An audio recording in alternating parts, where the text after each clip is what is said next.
ਸਤਿ ਸ਼੍ਰੀ ਅਕਾਲ ਜੀ, welcome back to GN production. ਤੇ ਤੁਸੀਂ ਦੇਖ ਹੀ ਰਹੇ ਹੋਗੇ ਆਪਾਂ ਬੈਠੇ ਕਿੱਥੇ ਆ ਜੀ, ਗੱਡੀ ਦੇ ਵਿੱਚ ਆ। ਤੇ ਅੱਜ ਦਾ ਵੀਡੀਓ ਵੀ ਆਪਾਂ ਗੱਡੀ ਤੇ ਹੀ ਬਣਾਇਆ ਵਾ। ਸੋ ਲਾਕਡਾਊਨ ਦੇ ਚੱਲਦੇ ਕਈ ਦਿਨਾਂ ਤੋਂ ਗੱਡੀ ਇਹ ਖੜੀ ਸੀ, ਇੱਕ ਗੱਲ ਚ ਮਹੀਨਾ ਡੇਢ ਮਹੀਨਾ ਹੋਇਆ ਗੱਡੀ ਨੂੰ ਘਰੇ ਖੜੀ ਨੂੰ। ਸੋ ਗੱਡੀ ਦੇ ਵਿੱਚ ਧੂੜ ਮਿੱਟੀ ਪੂਰੀ ਫੁੱਲ ਪਈ ਹੋਈ ਆ। ਤੇ ਅੱਜ ਆਪਾਂ ਕਰਦੇ ਵਾਸ਼ਿੰਗ ਦਾ ਵੀਡੀਓ, ਗੱਡੀ ਦੀ ਵਾਸ਼ਿੰਗ ਕਰਨੀ ਹੈ ਤੇ ਨਾਲ ਨਾਲ ਕਰੋ ਇੰਜੋਏ। ਅੱਜ ਤੁਹਾਨੂੰ ਲੈ ਕੇ ਚੱਲਦੇ ਆ।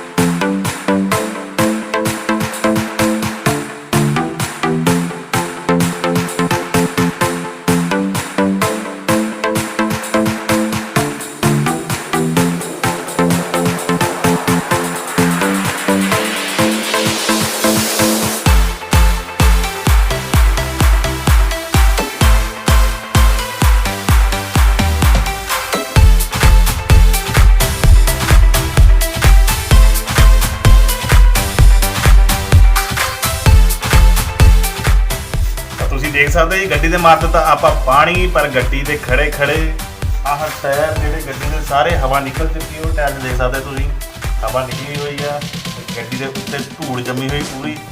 ते मिट्टी नाल एक बारी आपां पानी फेरिया, सिंपल शैंपू नहीं कीता, कल्ला पानी फेरिया वा। ते आजो अगे चेक करते हैं।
लो जी गड्डी दे हुण पानी मारता ते कपड़ा करता है वाश। ते हुण आपां इहनूं करांगे साफ।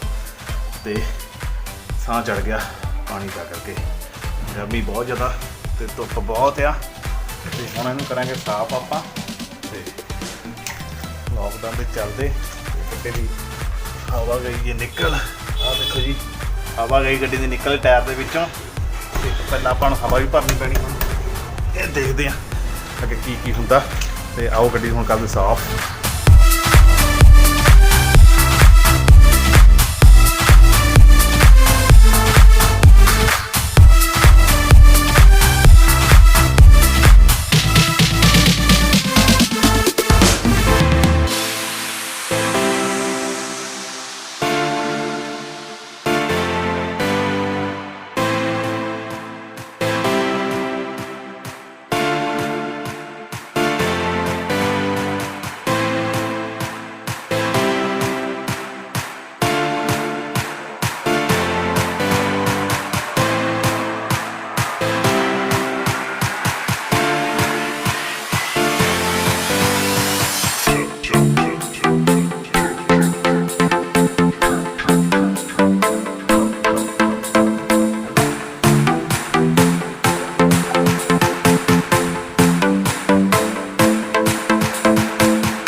ਲਓ ਜੀ ਗੱਡੀ ਹੋ ਗਈ ਆਪਣੀ ਵਾਸ਼ ਪੂਰੀ ਹੋ ਗਈ ਕਲੀਨ ਕਾਰ ਤੇ ਹੁਣ ਚੱਲਾਂਗੇ ਆਪਾਂ ਬਾਹਰ ਰੋਟੀ ਲਾਉਣ ਗੱਡੀ ਦੇ ਉੱਤੇ ਦੇਖਦੇ ਆ ਜਾ ਕੇ ਕੀ ਮੋੜਾ ਤੇ ਲੋਕਡਾਊਨ ਦੇ ਚੱਲਦੇ ਬਹੁਤ ਟਾਈਮ ਬਾਅਦ ਗੱਡੀ ਕੀਤੀ ਸਾਫ਼ ਆਪਾਂ ਗੱਡੀ ਘਰੇ ਖੜੀ ਤੇ ਪੈ ਗਈ ਸੀ ਮਿੱਟੀ ਹੁਣ ਚੱਲਦੇ ਜੀ ਆਪਾਂ ਸ਼ਹਿਰ ਦੇ ਵਿੱਚ ਗੇੜਾ ਲਾ ਕੇ ਆਨੇ ਗੱਡੀ ਤੇ ਟਾਈਮ ਲੱਗਾ ਤੁਹਾਨੂੰ ਦਿਖਾਉਣੇ ਵੀਡੀਓ